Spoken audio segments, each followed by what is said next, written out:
This is a video unboxing of the 6870 DirectCU from ASUS. And going over the features, you can see that it's using a non-reference heatsink, and it has custom components like super alloy capacitors, super alloy chokes, and a custom PCB, and it comes with their voltage tweak software, and it has all the standard AMD features, including Infinity and their new 3D support.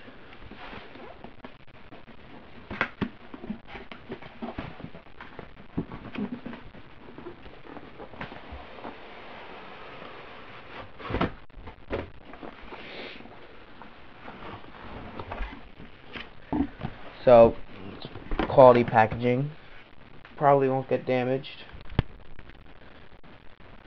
So, let's just look at the accessories first.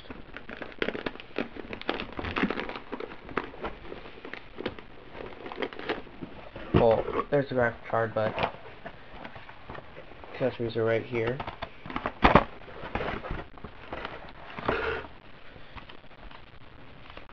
Manual, driver, don't need those generally.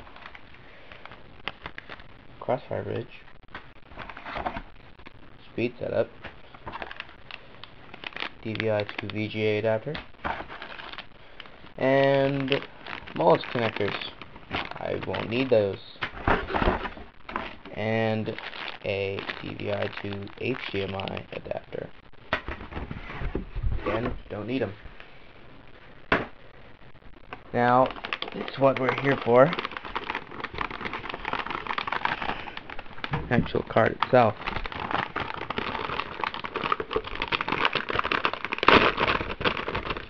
Ooh, it's nice.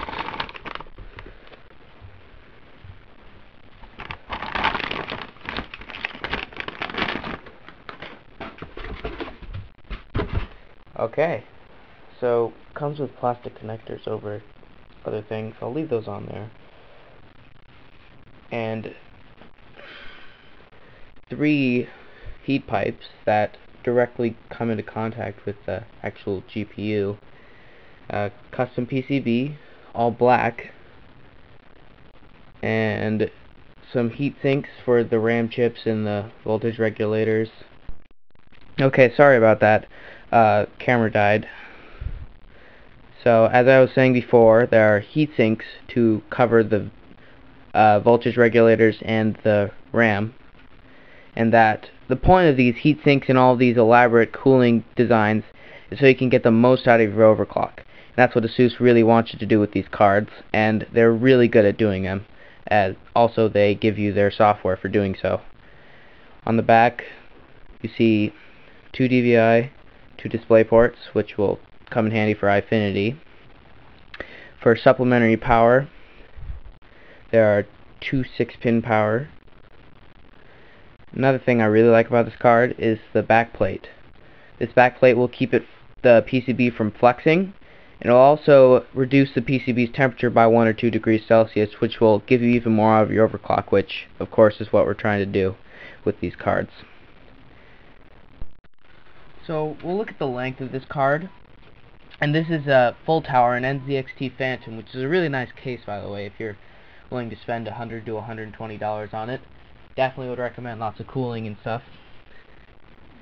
So I already screwed in the standoffs for the motherboard, which I'll be receiving in a couple days, so it'll end up right around there. So right there, and as you can see, the back plate stops at where the motherboard will stop. The PCB keeps going, and then there's a secondary heat, the shroud keeps going on. So this is a pretty long card. I mean, you'll need lots of space. You'll need probably at least the mid tower, but you could find a micro ATX case that can fit this.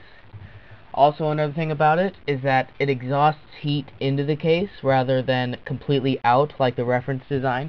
So if you're using a cramped a pretty crappy case, then I definitely wouldn't recommend a card like this. But yeah, so this is my overview on the ASUS 6870 DirectCU, and thank you.